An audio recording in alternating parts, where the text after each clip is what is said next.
இன்னைக்கும் நம்ம இந்த இடத்துல இன்னைக்கு தியானிக்க போகிற ஒரு வசனம் சங்கீதம் 121 7வது வசனத்தை எடுத்தவர்கள் சத்தமாய் வாசிக்க கேட்போம். சங்கீதம் 121 7. கர்த்தர் உன்னை எல்லா தீங்குக்கும் விலக்கி காப்பார். போதும். கர்த்தர் உன்னை எல்லா தீங்குக்கும் விலக்கி காப்பார். ஒரு மனுஷனுடைய சரீரத்துல பலதரப்பட்ட தீங்கு, வியாதியினால தீங்கு, கொலஸ்ட்ரால் சொல்றாங்க, சுகர்ன்னு சொல்றாங்க, தலைவலின்றாங்க, கால்வலின்றாங்க, ஸ்ட்ரோக்ன்றாங்க, கேன்சர்ன்றாங்க. இப்படி பல விதங்களில் மனுஷனுக்கு சரீரம் பாதிக்கப்பட்டு ஒரு தீமையில தான் மனுஷன் இன்றைக்கு வாழ்ந்து கொண்டிருக்கிறான். அவனால் எழும்ப முடியல, நடக்க முடியல, படுத்த படுக்க, பேச முடியல, அசைய முடியல. இப்படிப்பட்ட ஒரு வாழ்க்கை வாழ்கிற நிறைய பேரை பார்க்கிறோம். ஆனால் ஆண்டவருடைய வசனம் சொல்லுகிறது, உன்னை எல்லா தீங்குக்கும் ஆண்டவர் விலக்கி காப்பார். அந்த சரீர பலவீனத்தோடு இல்லாம கடன் பிரச்சனை ஒரு பக்கம், இன்னும் பலதரப்பட்ட குடும்ப பிரச்சனை ஒரு பக்கம், பிள்ளைகளால பிரச்சனை, பெற்றோரால பிரச்சனை, மாமியாரால பிரச்சனை, மருமகனால பிரச்சனை, மக்களால பிரச்சனை, இப்படி பலதரப்பட்ட பிரச்சனைகளோடு இந்த உலகத்துல வாழ்கிறவர்களைத்தான் நிறைய நம்ம பார்க்கிறோம். அந்த குடும்பத்தில் இந்த பிரச்சனை, இந்த குடும்பத்தில் இந்த பிரச்சனை, குடியினால பிரச்சனை, பல பிரச்சனைகள். ஆண்டவர் சொல்றாரு, உன்னை எல்லா தீங்குக்கும் அவர் விலக்கி காப்பார். அவர் விலக்கி காப்பார். இந்த தீங்கு பிரதர், இந்த போராட்டம் பிரதர், இந்த பிரச்சனை, இந்த ஆபத்து, இதையெல்லாம் ஆண்டவர் விலக்கி போடுகிற நாட்களுக்குள்ள நம்ம இருக்கிறோம். அப்ப விலக்கி காக்கிற ஒரு தேவன். ஆண்டவரை குறித்து நல்லா அறிஞ்சு கொள்ளுங்க.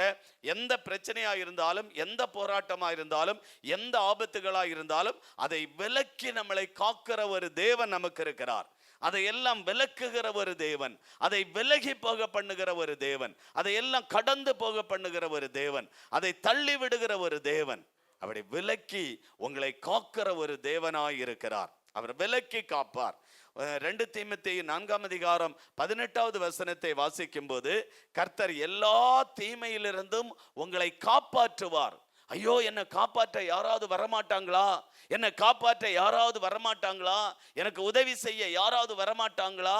நீங்க மனித உதவியை நாடுறீங்க. ஆண்டவருடைய உதவியை நாடினால் அந்த இடத்துல ஓடி வந்து அவர் உங்களை காப்பாற்றுவார்.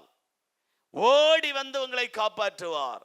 அவர் அமைதியாய் வருகிறவர் அல்ல, பொறுமையாய் வருகிறவர் அல்ல. அவர் வேகமாய் வந்து அந்த இடத்துல, அந்த இமைப்பொழுதுல உங்களை காப்பாற்றுகிற ஒரு தேவன். இயேசு உங்களை காப்பாற்றுகிற ஒரு ஆண்டவர். அல்லேலூயா. நம்மளை காப்பாற்றுகிற ஒரு தேவன், நம்மளை காப்பாற்றுகிற ஒரு ஆண்டவர். சமீப நாட்களுக்கு முன்ன ஒரு திருச்சபையில நான் செய்தி கொடுக்க போயிருந்த போது, கூட்டம் முடிஞ்ச உடனே ஒரு அம்மா, கொஞ்சம் ஒரு 60 வயசு இருக்கும், ஒரு அம்மா ஓடி வேகமா வந்து, பிரதர், நான் இன்னைக்கு உயிரோடு இருக்கிறது ஆண்டவருடைய கிருபை பிரதர், நான் இல்லைன்னா என்னை சர்ச்சுக்கு வரும்போது நான் செத்தே போயிருப்பேன் அப்படின்னு. என்னம்மா அப்படி நடந்துச்சு? ஆச்சரியமா நம்ம கேட்டா, அவங்க பையன் கடைசியில் உள்ளது 6-7 பிள்ளைகள்லாம் கடைசியில் உள்ள ஒரு பையன்கிட்ட, எப்பா எனக்கு சர்ச்சுக்கு டைம் ஆச்சு, என்னை கொண்டு போய் விடுன்னு சொன்னா, இல்லை நான் எல்லாம் முடியாது அப்படின்னு கோபத்தில், அதை இல்லப்பா விடுன்னு கெஞ்சி கேட்டோடனே, சரி உட்காருன்னு தம்படிச்சு அவனை அந்த அம்மாவை உட்கார வச்சு பைக்கில் புறன்னு கொண்டு வந்தா. இப்போ உள்ள பிள்ளைகளை தெரியல, அந்த பைக்கில் யாரை உட்கார வச்சு ஒரு ஸ்பீடு பிரேக்கில் கூட பிரேக் இல்லாமல் ஸ்பீடு பிரேக்கில் அந்த வண்டி ஏறி இந்த அம்மா சீட்டை விட்டு ஒரு அடி இப்படி வசந்திருக்காங்க. கை அந்த அம்மாவுக்கு, அந்த பையனுக்கு மேலே உள்ள கையை விட்டுட்டாங்க. அந்த அம்மா சீட்லேருந்து இப்படி, அப்போ சீட்லேருந்து இப்படி உட்கார்ந்தா வண்டி என்னாவும் கடந்து போகும். அந்த இடத்துல சொன்னாங்களா, இயேசுவே என்னை ரட்சியும். உடனே இயேசு ரட்சிட்டா. யாரோ வந்து இவங்களுக்கு கரத்தை பிடிச்சு அந்த வண்டியில கொண்டு போய் உட்கார வைக்கிறது மாதிரி தரிசனம் அந்த இடத்துல கண்டு இருக்கிறாங்க. யாரோ வந்தாங்க, என்னை கையை பிடிச்சாங்க, என்னை மறுபடியும் அந்த வண்டியில கொண்டு உட்கார வச்சாங்க. ஆபத்து இல்லாம ஆண்டவர் காத்து கொண்டார். கர்த்தர் எல்லா தீமையிலிருந்தும் அவர் நம்மளை காப்பாற்றுவார். ஒரு ஆக்சிடென்ட் ஆகி போச்சு, தேவ பாதுகாப்பு இல்லை.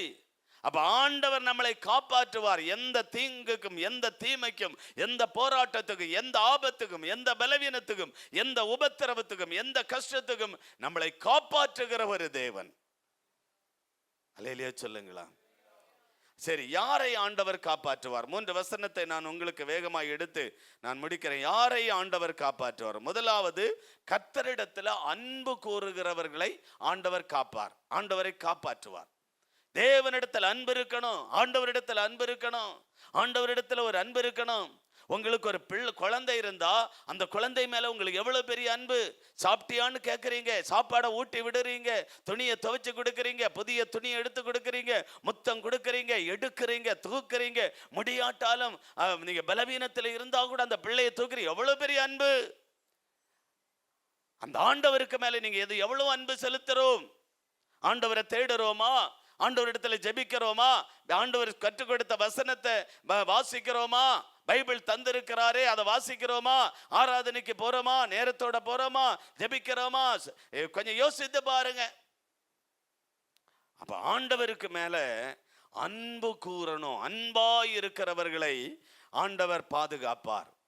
ஆண்டவருக்கு மேல எந்த அளவுக்கு நம்ம அன்பாய் இருக்கிறோமோ, ஆண்டவருக்கு மேல எந்த அளவுக்கு நாம் அன்பாய் இருக்கிறோமோ அந்த அளவுக்கு ஆண்டவர் நம்மளை காப்பாற்றுவார். அந்த அளவுக்கு குடும்பத்தை நடத்துவார். அந்த அளவுக்கு குடும்ப தேவைகளை சந்திப்பார். அந்த அளவுக்கு ஆண்டவர் நம் பாதுகாப்பை கொடுப்பார்.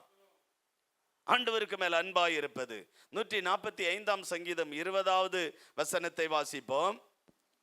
கர்த்தர் தம்மில் அன்பு கூறுகிற யாவரையும் காப்பாற்றி. போதும். கர்த்தர் தம்மில் அன்பு கூறுகிற யாவரையும் காப்பாற்றுவார். அது புனிதராஜ மட்டும்தான் காப்பாற்றுவார், இல்ல தங்கராஜ பாஸ்டரை மட்டும்தான் காப்பாற்றுவார், நான் அபிய ஊழியர்கள், நாங்க விசுவாசிகள் இல்ல, எல்லாரையும் ஆண்டவர் காப்பாற்றுவார். என்னை விட விசுவாசிகளை கர்த்தர் நடத்துவதை தெரியும். நாங்க ஊழியம் செய்தாலும் எங்களை விட நிறைய விசுவாசிகள் ஜெபித்தால் அற்புதம் நடக்கிறது. இயேசுவை தேடினால் உடனே அவங்க ஒரு நண்பனை போல, சிநேகிதரை போல அந்த பேசுகிற ஒரு அனுபவத்தை வைத்திருக்கிறார்கள். ஆண்டவர் சொல்லுகிறார், கர்த்தர் தம்மில் அன்பு கூறுகிற யாவரையும் காப்பாற்றுவார். எல்லாரையும் ஆண்டவர் காப்பாற்றுவார். இது அவங்களுக்கு மட்டும்தான் நடக்கும், எனக்கு நடக்காது. அப்படி அல்ல. அவரிடத்தில் யாரெல்லாம் அன்பாய் இருக்கிறார்களோ எல்லாரையும் ஆண்டவர் காப்பாற்றுவார். உங்களை எல்லாரையும் கர்த்தர் காப்பாற்றுவார். லேவியராகமம் 19ஆம் அதிகாரம் 34வது வசனம் சொல்லுகிறது, அந்நியனை நீங்கள் அன்பு கூறுகிறீங்க. அந்நியனிடத்தில் அன்பாய் இருக்கணுமாம். அந்நியன் மற்றவர்களிடத்தில் அன்பாய் இருக்கிறது ஆண்டவர் சொல்லுகிறார். மற்றவங்களை நேசிங்க, மற்றவங்களிடத்தில் அன்பு காட்டுங்க, மற்றவங்களை சபிக்காதிருங்க, மற்றவங்களுக்கு மேல் அன்பாயிருங்க. அந்நியர்களை நீங்க அன்பாய் இருக்கணும் என்று வேதம் சொல்லுகிறது. மத்தேயு 19:19 கூட வாசிக்கும் போது, உன்னிடத்தில் நீ அன்பு கூறுவது போல பிறரிடத்திலே நீங்க அன்பா இருக்கணும். மற்றவங்களிடத்தில் அன்பா இருக்கணும், பிறரிடத்திலே நீங்க அன்பா இருக்கணும். நீங்க வசிக்கிற வீட்டுல மற்றவங்கள்ட்ட அன்பா இருக்கணும். நீங்க வசிக்கிற இடத்துல மற்ற பக்கத்து வீட்டுக்காரங்க தெரிஞ்சவங்க அவங்களிடத்திலே அன்பா இருக்கணும். நீங்க போகிற சபையில மற்றவங்களிடத்தில் அன்பா இருக்கணும். நீங்க வேலை செய்யற இடத்துல மற்றவங்கள்ட்ட அன்பா இருக்கணும். வேதம் சொல்லுகிறது, நீங்க பிறரிடத்திலும் அன்பு கூறுங்கள். மற்றவங்கள்ட்ட எல்லார்ட்டையும் பிறரிட்ட அன்பாயிருங்க. பிறரிடத்துல போய் அன்பாயிருங்க. நம்மளை குறித்து நம்ம ஊர்ல வந்து விசாரிச்சு பார்த்தா பொறாம கொண்டு தப்பா சொல்லுவாங்க. அது அவங்களுடைய சுபாவம், நம்ம சொல்ல முடியாது. மற்றபடி அவங்க இவன் இவ்வளவு துன்மார்க்கன், இவன் இவ்வளவு பாவி, இவ்வளவு கெடுதல் செய்தவன், மற்றவங்களை இவ்வளவு வேதனைப்படுத்தினவன், மற்றவர்களை இவ்வளவு காயப்படுத்தினவன் என்று நம்ம தூசிக்கிறவர்களைத்தான் இன்றைக்கு அதிகம் பேரை நம்ம பார்க்கிறோம். நான் அவன்கிட்ட பேச மாட்டேன், இவளுக்கிட்ட பேச மாட்டேன், அதுல வேற வம்பு என்னன்னா இவளுக்கிட்டனா செத்தாலும் பேச மாட்டேன், இவளுக்கிட்டனா செத்தாலும் பேச மாட்டேன். யாருக்கிட்ட? மாமியார்கிட்ட. செத்தாலும் நான் பேசவே மாட்டேன். நீ செத்து பாரு, பிறகு பேச முடியுதான்னு பார்ப்போம். முதல்ல செத்து பாரு, பிறகு பேச முடியுதான்னு பார்க்கலாம். இது ஒரு வீராப்புல செத்தாலும் இனி நான் இவளுக்கிட்ட பேச மாட்டேன். எல்லாரிடத்துல அன்பாயிருக்க ஆண்டவர் சொல்லுகிறார். அன்பாயிருங்க, அன்பாயிருங்க, ஆண்டவர் உங்களை காப்பாற்றுவார். அதனால தான் நிறைய பேர் மற்றவங்கள்ட்ட அன்பு கிடையாது, மற்றவங்கள்ட்ட ஒரு பாசம் கிடையாது, மற்றவங்கள்ட்ட ஒரு சிநேகம் இல்லை, அன்பற்று போன ஒரு நிலைமை. வேதம் சொல்லுகிறது, கடைசி காலத்தில் அன்பு தணிஞ்சிருமா, அன்பே இருக்காது. பிள்ளைகள் பெற்றோரிடத்தில் அன்பு இருக்காது, பெற்றோர் பிள்ளைகளிடத்தில் அன்பு இருக்காது, பிள்ளைகள் தாயினிடத்தில் அன்பு இருக்காது. கடைசி காலம். ஆனா நம்ம அன்பாயிருக்க வேண்டும் என்று வேதம் சொல்லுகிறது. அல்லேலூயா. நேற்று முந்தானேயத்தில் தினத்தந்தி பத்திரிகையில ஒரு பொண்ணு, எப்படிப்பட்ட ஒரு காலம் பாருங்க. ஒரு பொண்ணு 19 பவுன் நகைய காதலிச்ச பையனு கையில கொடுத்துட்டான். 19 பவுனுக்கு நகை. அந்த பொண்ணுக்கு மேல அந்த தாய் அன்பு வைத்து வீட்டு வேலைக்கு போய் வீட்டு வேலை செஞ்சு கஷ்டப்பட்டு பெண்ணை நல்ல நிலைமைக்கு திருமணம் பண்ணி கொடுக்கணும். ஒரு தொலைநோக்கு பார்வையோட அந்த பொண்ணுக்கு மேல அன்பு வச்சு 19 பவுன் நகையை வீட்டுல வச்சிருக்கிறாங்க. அது அந்த பொண்ணு அந்த கண்ட பயலுக்கு கொடுத்து அந்த வீட்டுல அந்த தாய் கேட்கிறா, நகை எங்க, பவுன் எங்க, எங்கப்பா எங்க எங்க? தெரிஞ்சு போச்சு, அந்த கள்ள பயலுக்கு கொடுத்துட்டான்னு தெரிஞ்சு போச்சு. அந்த அம்மா சங்கடத்தை சொல்லாம இருப்பாங்களா? பொண்ணு கிட்ட கேட்காம இருப்பாங்களா? பொண்ணு கிட்ட பேசாம இருப்பாங்களா? அதை என்ன பண்ணணும் நீங்களே சொல்லி நினைச்சு பாருங்க. உடனே அந்த பொண்ணு அந்த கள்ள பயலை வர சொல்லி அந்த பொண்ணும் பயலுமா சேர்ந்து அந்த அம்மாய உருட்டு கட்ட அந்த கம்பி வச்சு அட்டிச்சு அதே இடத்துல மயங்கி விழுந்து அந்த அந்த ஊருக்காரங்க ஏதோ கொண்டு போய் ஹாஸ்பிட்டலில் போய் சேர்த்து அதுக்குள்ள அந்த அம்மா செத்து போச்சு. சொந்த மகா தாய் அடிச்சு கொன்னு. நினைச்சு பாருங்கம்மா, அன்பில்லாத ஒரு காலம், அன்பு தணிஞ்சு போன ஒரு காலம். இத்தனை வருஷமா பெற்று வளர்த்தி ஆளாக்கி படிக்க வச்சு தேவையெல்லாம் நமக்கு என்னன்னு அறிஞ்சு அந்த பிள்ளைய ஒரு லெவலுக்கு ஆக்கி வைக்கிற காலத்துல அந்த பிள்ளையினுடைய நிலைமையை பாருங்க, பிள்ளைகளுடைய நிலைமையை பாருங்க. அந்த பிள்ளைய படிக்க வச்சு அதுக்கு ஆராட்டி சீராட்டி பாலூட்டி படிக்க வச்சு ட்ரெஸ் கொடுத்து குளிப்பாட்டி அந்த பிள்ளைக்கு கவனம் செலுத்தி அந்த தாய் பட்ட பாடுகள் கொஞ்சம் நெஞ்சமல்ல. படிச்சாச்சு, வேலை கிடைச்சாச்சு, அவனுக்கு விரும்பின பொண்ணை கட்டியாச்சு. அந்த தாய் வேண்டாம், அந்த தகப்பன் வேண்டாம், அந்த வீட்டார் வேண்டாம். ஒரு வெறுத்து ஒதுக்கப்பட்ட ஒரு காலம். அந்த வேதனையோடு இருக்கிறவர்கள் உண்டு, அந்த வேதனையோடு வாழ்கிறவர்கள் உண்டு. ஒரு அன்பில்லாத ஒரு காலம். ஆண்டவர் சொல்றார், நீங்க எல்லாரிடத்துல அன்பா இருங்க, உங்களை நான் காப்பாற்றுவேன், உங்களை நான் பாதுகாப்பேன். எபேசியர் 5ஆம் அதிகாரம் 25வது வசனம் சொல்லுகிறது, புருஷர்களே உங்க மனைவிகளில் அன்பு கோருங்க. புருஷமாரே உங்க மனைவி கிட்ட அன்பா இருங்க அப்படின்னு வசனம் சொல்லுகிறது. ஆண்டவர் சொல்லி தருகிறார், உங்க மனைவி கிட்ட அன்பா இருங்க. எபேசியர் 5ஆம் அதிகாரம் 28வது வசனம் சொல்லுகிறது, மனைவிகளை தங்கள் சொந்த சரீரமாக பாவித்து அவங்களிடத்தில் அன்பா இருக்கணுமா.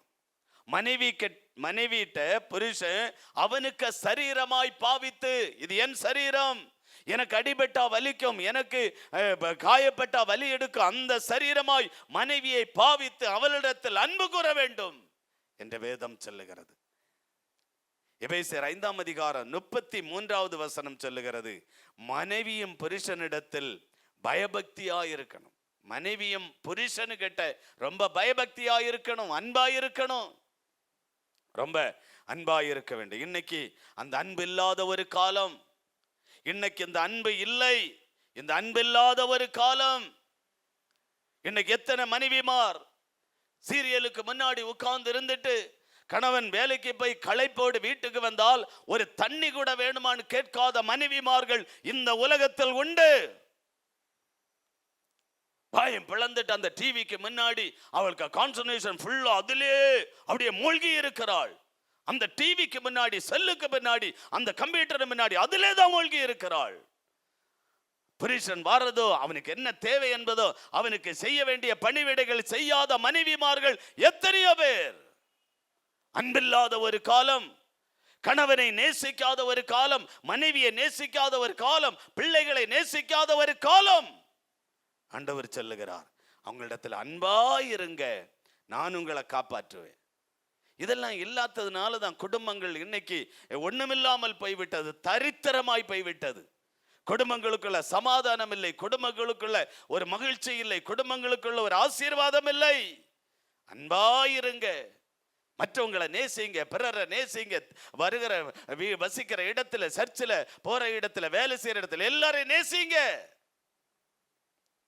அப்படின்னு அந்த வேதம் சொல்லுகிறது. அல்லேலூயா. அப்படி எல்லாரும் இந்த உலகத்துல யாரும் நமக்கு பகையாளி இல்லை, எல்லாரும் நம்முடைய சகோதரர்கள், எல்லாரும் நம்ம சகோதரிகள். எல்லாரிடத்துல நீங்க அன்பா இருந்தால் உங்களை ஆண்டவர் காப்பாற்றுவார். அல்லைங்க நோய் பிடிச்சு சாவுங்க. அல்லேலூயா. ஆமா, ஆண்டவர் சொல்றார், நான் சொல்லல, இது எனக்கு வசனம் இல்லை. நீ அன்பா இருந்தால் நான் உன்னை காப்பாற்றுவேன்.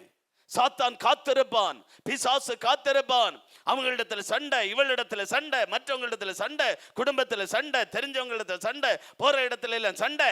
பிசாசு காத்திருப்பான். அவன் எதுக்கு வருகிறான் தெரியுமா? வேதம் சொல்லுகிறது, ஒரு மனிதன் கொல்லவும் அழிக்கவும் வாரான். பிசாசு காத்திருப்பான். பாத்தியா, ஆண்டவர்கிட்ட போய் உடனே சொல்லுவான், இவ விசுவாசி இல்ல, விச ஊசி. என்ன விச ஊசி? பாத்தீங்களா, என்ன சொன்னா, என்ன பேசுனா, என்ன சண்டை போட்டா, இவங்கள்ட்ட சண்டை. உங்க ரெண்டு பக்கத்திலையும் ரெண்டு தூதர்கள் இருக்கிறாங்க. ஒரு மிகாவேல் தூதன், ஒரு கபிரியேல் தூதன். ஒருத்தனுக்கு வேலை நம்மளை பாதுகாப்பது, ஒருத்தனுக்கு வேலை நம்ம குணாதிசயங்களை இயேசுகிட்ட போய் சொல்றது. நேரே போய் இயேசுகிட்ட சொல்லி கொடுத்துருவான். கொஞ்சம் கவனமாயிருங்க, கொஞ்சம் எச்சரிக்கையாயிருங்க, கொஞ்சம் பார்த்துருங்க. ஓடி போய் இயேசுப்பாவிட்ட சொல்லி கொடுத்துருவான் அந்த மிகாவேல் தூதன். ஆமா, அதனாலதான் இயேசுவுக்கு உடனே தெரிகிறது, அந்த இமைப்பொழுதுல தெரிகிறது, நம்ம செஞ்ச பாவம், நம்ம செஞ்ச குற்றம், நம்ம செய்யற காரியம் எல்லாமே ஆண்டவருக்கு உடனே தெரிகிறது. ஆகவே ரொம்ப கவனமாயிருங்க, ஒரு கவனமாயிருங்க. இந்த உலகத்துல ஒரு மனுஷனுக்கு வியாதி வர்றதுக்கு ஒரு 85% காரணமே மனிதனுடைய பாவம்தான். ஒருவேளை ஒரு 15% காரியம் அவனுக்கு ஒரு நோய் வந்தாலும் என் ஆண்டவருடைய கிரியை வெளிப்படும். ஆண்டவர் அவனுக்கு சுகம் கொடுப்பார், ஆண்டவர் அவனுக்கு அற்புதம் செய்வார், ஆண்டவர் அவனுக்கு அதிசயம் செய்வார்.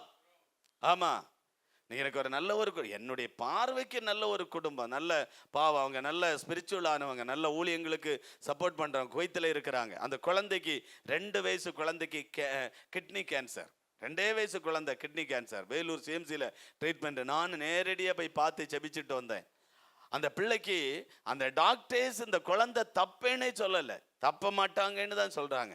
ஆனா இந்த பெற்றோருடைய விசுவாசம், நம்பிக்கை, ஆண்டவர் மேல வைத்த அந்த கனம், அந்த ஜபம், அந்த ஆவிக்குரிய வாழ்க்கை அந்த பிள்ளைக்கு நல்ல கியூர் ஆயிடுச்சு. இப்ப மறுபடியும் கொய்த்து போயிட்டாங்க. இப்ப கொஞ்சம் ட்ரீட்மெண்ட்ல இருக்கிறாங்க. ஆண்டவர் முழுமையான ஒரு விடுதலை கொடுப்பார். அல்லேலூயா. அப்ப நம்ம மற்றவர்களுக்கு மேல ரொம்ப அன்பா இருக்கணும், எல்லாரையும் நேசிக்கணும். சர்ச்சுகளில் பார்த்தா பாஸ்டர்கிட்ட சண்டை, மற்ற விசுவாசிகள்கிட்ட சண்டை, கமிட்டியில சண்டை, பொறுப்பாளர்கிட்ட சண்டை. ஒரு பெரிய ஒரு சபை ஒரு கலவர பூமியாய் மாறுகிறது. சபைக்குள்ள ஒரு கலவரம். எப்படி ஆண்டவர் உதவி செய்ய முடியும்? ஆண்டவர் எப்படி அற்புதம் செய்ய முடியும்? அன்பில்லாத ஒரு காரியம். போதகர் பிரசங்கத்துல குத்துறது, போதகர் பிரசங்கத்துல பேசுறது, நிறைய சபைகள்ல நடக்கிற காரியங்கள். எப்படிங்க ஆண்டவர் அன்பா இருக்க முடியும்? எல்லாரிடத்துல அன்பா இருங்க, ஆண்டவர் உங்களுக்கு உதவி செய்வார். 2வது, கர்த்தரை நம்புகிறவர்களை கர்த்தர் காப்பாற்றுவார். இனி ஆண்டவருக்கு மேல யாருக்குங்க நம்பிக்கை? இயேசுவுக்கு மேல என்ன நம்பிக்கை? ஒரு கிறிஸ்தவன்கிட்ட, கிறிஸ்தவன் ஆலயத்துக்கு போறேன் என்றான், நான் கிறிஸ்தவன் என்றான். அவன்கிட்ட போய், எப்பா பரலோக ராஜ்யம் நரகம் கொடிதான இடம், இயேசு வரப்போறார், உலகத்தின் காரியங்கள் பாரு, உலகத்துல யுத்தம், உலகத்துல பூமி எதிர்ச்சி, உலகத்துல பயங்கரமான கொடூரமான வியாதி, இயேசுவை ஏற்றுக்கள், ஆண்டவருக்காய் வாழு, லஞ்சம் வாங்காத, ஊழல் பண்ணாத, ஏமாத்தாத, கொள்ளையடிக்காத, கர்த்தர் உன்னை பார்த்து கொண்டிருக்கிறார். உடனே அவன் கேட்கிறான், நீ போய் பார்த்துட்டு வந்தியா? நீ போய் பார்த்துட்டு வந்தியா? அடுத்த கொஸ்டின், நீ பரலோகத்தை போய் பார்த்துட்டு வந்தியா? நீ நரகத்தை போய் பார்த்துட்டு வந்தியா? வந்துட்டான் இவன் அப்படின்றான். நான் சொன்னேன், நான் பார்த்துட்டான்ப்பா. எங்க பார்த்தேன்? வசனத்துல பார்த்தேன். எனக்கு நம்பிக்கை இருக்கு, உனக்கு நம்பிக்கை இல்லை. அப்ப நீ பார்க்கணேன்னா ஒரே ஒரு வழி இருக்கு, அந்த வழியை செய்வியான்னு கேட்டா சொல்லு, நான் செய்யறேன்னுவான். உடனே நீ செத்துருப்பா, போய் பார்த்துட்டு வந்து எனக்கு கொஞ்சம் சொல்லு. அவன் சாவணும், செத்து போய் பார்த்துட்டு வரட்டு. அவனுக்கு நம்பிக்கை இல்லை. இயேசுவை நம்பணும், இயேசுவை விசுவாசிக்கணும். ஆண்டவர் சொல்றாரு, கர்த்தரை நம்பு, அவர் உங்களை காப்பாற்றுவார். இன்னைக்கு ஆண்டவருக்கு மேல நம்பிக்கை இல்லாத கிறிஸ்தவரே, நீ ஆண்டவரை நம்பு, அப்பதான் நீ காப்பாற்றப்படுவாய்.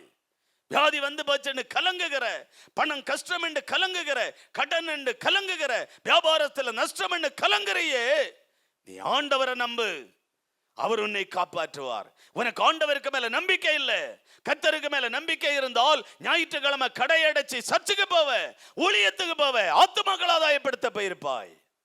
எத்தனை பேர் எனக்கு தெரியுமா? ஒரு நாள் வியாபாரமே பல லட்சம். அந்த நாளில் கடையடைச்சு காலையில இருந்து மத்தியானம் வரையில சர்ச்சு, மத்தியானத்துக்கு மேல பேன் வச்சு ஒரு டீமா சுவிசேஷம் அறிவிக்க கிராமங்களுக்கு போற எத்தனையோ பேர் எனக்கு தெரியும். கோடீஸ்வரர்கள், பெரியவர்கள், சமுதாயத்தில் உயர்ந்த அந்தஸ்தில் இருக்கிறவர்கள். உன்னுடைய நிலைமை என்ன? நீ காலையிலே சர்ச்சுக்கு போமா, கடையை திறந்து பணம் சம்பாதிக்கிற ஒரு பணப்பிரியனா இருக்கிறாய். உனக்கு ஐயோ என்று வேதம் சொல்லுகிறது. பணப்பிரியன். கர்த்தரை நம்பு, முதலாவது அவரை நம்பு, இயேசுவை நம்பு. அவருடைய கொள்கை, அவருடைய செயல்கள், அவருடைய அற்புதங்கள், அவருடைய மகத்துவங்கள், அவர் செய்ய போகிற காரியங்களை நம்பு, நீ காப்பாற்றப்படுவாய். இன்னைக்கு நல்லா இருக்கும் தம்பி. நீ ஆண்டவர் வேண்டாம், இயேசு வேண்டாம், ஊழியம் வேண்டாம், ஜெபம் வேண்டாம், ஆலயம் வேண்டாம், எந்த காரியம் எனக்கு வேண்டாம் என்று கிறிஸ்தவனாய் பெயர் மட்டும் வைத்திருந்தால் போதும் என்று நீ போகிறாயே பணத்துக்கு பின்னாடி. நீ பணத்துக்கு பின்னாடி போகிறாய். ஒரு நாள் வரும், முடங்கி போக வேண்டிய சூழ்நிலை வரும். கொரோனா காலத்துல பாருங்க, அதுக்கு முன்ன சர்ச்சுக்கு போக மாட்டாங்க, ஆண்டவரை தேட மாட்டாங்க, சர்ச்சுக்கு எந்த பொறுப்பும் இருக்காது, சர்ச்சில் போக மாட்டாங்க, ஜெபிக்க மாட்டாங்க, ஆண்டவரை தேட மாட்டாங்க. கடை, பிசினஸ், தொழில், வருமானம், பணம் பணம் என்று 5 வருஷ காலம் கர்த்தர் முடக்கி போட்டார். 5 வருஷம் கொரோனாவில் கர்த்தர் முடக்கி போட்டார். நிறைய பேர் இழந்துட்டாங்க. அந்த பணங்களை இழந்து கஷ்டம், கடையில மூடி, இன்னைக்கு எவ்வளவு பெரிய நிலைமை, ஒரு பரிதாபமான ஒரு நிலைமை வந்துராத. ஆண்டவர் அவரை நம்ப சொல்லுகிறார். 5ஆம் சங்கீதம் 11வது வசனம், சங்கீதம் 5:11, உம்மை நம்புகிறவர்கள் யாவரும் சந்தோஷித்து என்னாலும் கெம்பீரிப்பார்களாக. நீர் அவர்களை காப்பாற்றுவீர். உம்மை நம்புகிறவர்கள் காப்பாற்றப்படுவார்கள். ஆண்டவரை நம்புறவங்க காப்பாற்றப்படுவாங்க. அல்லேலூயா. ஆண்டவரை நம்பினா அவர் காப்பாற்றுவார். நம்ம எல்லாரும் ஆண்டவரை நம்பணும், நல்ல கர்த்தரை நம்பணும், இயேசுவை நல்ல ஆழமா நம்பணும், அவர் நம்மளை காப்பாற்றுவார். கடைசியாக பரிசுத்தமாய் நடக்கிறவங்களை காப்பாற்றுவார். பரிசுத்தமா வாழணும், அவனை தான் ஆண்டவர் காப்பாற்றுவார். இல்லைன்னா நோய் வரும், நஷ்டம் வரும், கடன் வரும், பிரச்சனை வரும், ஆபத்து வரும், போராட்டம் வரும், பெரிய பாடுதான். இந்த உலகத்தில் நிம்மதியாய் வாழ முடியாது. பரிசுத்தம், அப்படி வாழ்கிறவர்களை தேவன் காப்பாற்றுவார். 97ஆம் சங்கீதம் 10வது வசனம் சொல்லுகிறது. 97ஆம் சங்கீதம் 10வது வசனம், கர்த்தரில் அன்பு கூறுகிறவர்களே தீமையை வெறுத்து விடுங்க. அவர் தம்முடைய பரிசுத்தவான்களின் ஆத்துமாக்களை காப்பாற்றி துன்மார்க்கரின் கைக்கு அவர்களை தப்புவிப்பார். தீமையை வெறுத்து பரிசுத்தவான்களை காப்பாற்றி அவர்களை தப்புவார். பரிசுத்தவான்கள் அங்கே காப்பாற்றுவார், அவர்களை தப்புவிப்பார். பரிசுத்தமாய் வாழ்கிறவர்களை ஆண்டவர் காப்பாற்றுவார். ஆபத்து வந்தாலும் தப்புவிப்பார். அல்லேலூயா சொல்லுங்க. அல்லேலூயா. ஆண்டவரிடத்தில் இந்த ஆசீர்வாதங்களை, நன்மைகளை பெற்றுக்கொள்ற ரொம்ப சுலபங்க. நம்ம தான் காரணம், நம்ம தான் சுலபம், ரொம்ப சுலபம். அப்ப ஆண்டவர் நம்மளை காப்பாற்றி நம்மளை தப்புவிப்பார். ஒரே ஒரு வசனம், 1 சாமுவேல் 2ஆம் அதிகாரம் 9வது வசனம் சொல்லுகிறது, அவர் தமது பரிசுத்தவான்களை ஆண்டவர் காப்பாற்றுவார். அவர் தமது பரிசுத்தவான்களின் பாதங்களை காப்பார். போதும். அவர் பரிசுத்தவான்களை காப்பார். பரிசுத்தமாய் நடக்கிறவங்க, பரிசுத்தமாய் வாழ்றவங்க, பரிசுத்தமான ஜீவிதம், பரிசுத்தமான வாழ்க்கை, பரிசுத்தம், எல்லாத்திலையும் பரிசுத்தம், எல்லாத்திலையும் பரிசுத்தம், எல்லாம் தொழில பரிசுத்தம், வேலையில பரிசுத்தம், சர்ச்சில் பரிசுத்தம், குடும்பத்தில் பரிசுத்தம், போற வர இடத்துல பரிசுத்தம், எல்லாத்திலையும் பரிசுத்தம். அவர்கள் தேவனால் காப்பாற்றப்படுவார்கள். அல்லேலூயா. ஒரே வசனம், நீதிமொழிகள் 2:8 கூட வாசிக்கும் போது, அவர் நியாயத்தின் நெறிகளை தற்காத்து தம்முடைய பரிசுத்தவான்களின் பாதையை பரிசுத்தவான்களின் பாதை, நம்ம வாழ்கிற பாதையில நம்மளை கர்த்தர் காப்பாற்றி நடத்துவார். அல்லேலூயா. பரிசுத்தவான்களின் பாதையை ஆண்டவர் காப்பாற்றுவார். அப்ப எப்படியும் ஆண்டவர் நம்மளை காப்பாற்றுவார். கர்த்தர் நம்மளை காக்கிற தேவன். அல்லேலூயா. யாரெல்லாம் ஆண்டவர் காப்பாற்றுவார்? கர்த்தரிடத்தில் அன்பு கூறுகிறவர்களை கர்த்தர் காப்பாற்றுவார். கர்த்தரை நம்புகிறவர்களை ஆண்டவர் காப்பாற்றுவார். பரிசுத்தவான்களை ஆண்டவர் காப்பாற்றுவார். அப்படியே ஜெபிப்போமா? ஆமென். சோத்திரம். எந்த சூழ்நிலையும் அவர் அன்பினின்று என்னை பிரிக்காது காத்து கொள்வார். அப்படி எழுந்திருப்போமா எல்லாரும்? அவர் அன்பினின்று என்னை பிரிக்காது காத்து கொள்வார். என்னை நம்பி அவர் தந்த பொறுப்பதனை அவர் வரும் வரை காத்து கொள்வே. என்னை நம்பி அவர் தந்த பொறுப்பதனை அவர் வரும் வரை காத்து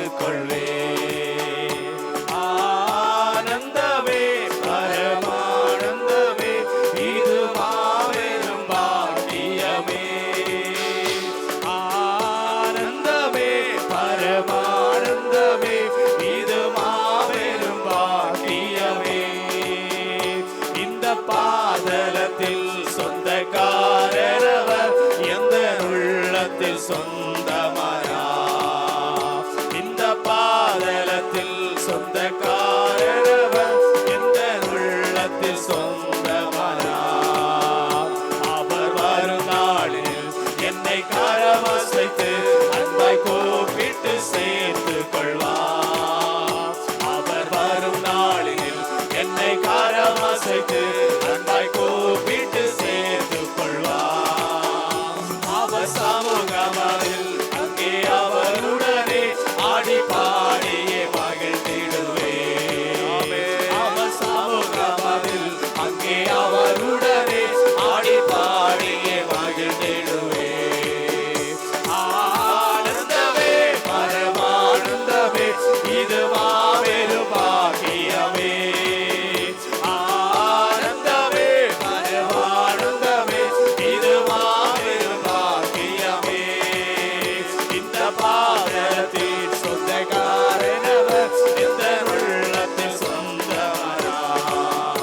இந்த பாதத்தில் சொந்தக்காரனவர், இந்த உள்ளத்தில் சொந்தமரா. சின்ன சிறு வயது என்னை குறித்து விட்டார், தூரம் போயிரும் கண்டு கொண்டார். சின்ன சிறு வயது என்னை குறித்து விட்டார், தூரம் போயிரும் கண்டு கொண்டார். நமது ஜீவனை எனக்கோ அளித்து ஜீவன் பெற்றுக்கொள்ளேன் உரைத்தார். நமது ஜீவனை எனக்கோ அளித்து ஜீவன் பெற்றுக்கொள்ளேன் உரைத்தார். ஆனந்தமே பரமானந்தமே, இது மாபெரும் பாக்கியமே. ஆனந்தமே பரமானந்தமே, இது மாபெரும் பாக்கியமே. இந்த பாதலத்தில் சொந்தக்காரனவர், இந்த உள்ளத்தில் சொந்தமரா. இந்த பாதலத்தில் சொந்தக்காரனவர், இந்த உள்ளத்தில் சொந்தமரா. இந்த பாதலத்தில் சொந்தக்காரனவர், இந்த உள்ளத்தில் சொந்தமரா. இந்த பாதலத்தில் சொந்தக்கார. ஹல்லேலூயா. அப்படி எல்லாரும் ஒரு நிமிஷம் எல்லாரும் அப்படி ஆண்டவரை வலது கரத்தை உயர்த்துங்க.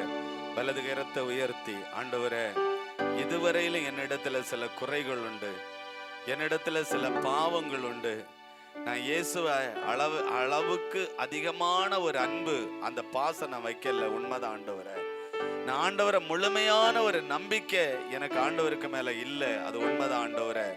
நான் கடமைக்கான ஆலயம், கடமைக்கான ஜபம், கடமைக்கான ஒரு ஊழியக்காரனா இருந்துட்டேன். கடமைக்காக ஒரு வாழ்க்கை வாழ்ந்துட்டேன் ஆண்டவரே. இன்னும் நான் இன்று முதல் என்னையே உமக்கு ஒப்பு கொடுக்கிறேன் ஆண்டவரே.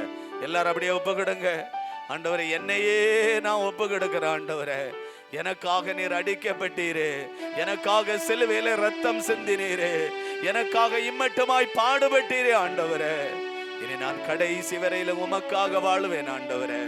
என்னை நீர் காப்பாற்றும்படி உம்முடைய கரத்துல என்னையும் எதிர்காலத்தையும் என் வாழ்க்கையை நான் ஒப்பு கொடுக்கிறேன் ஆண்டவரே.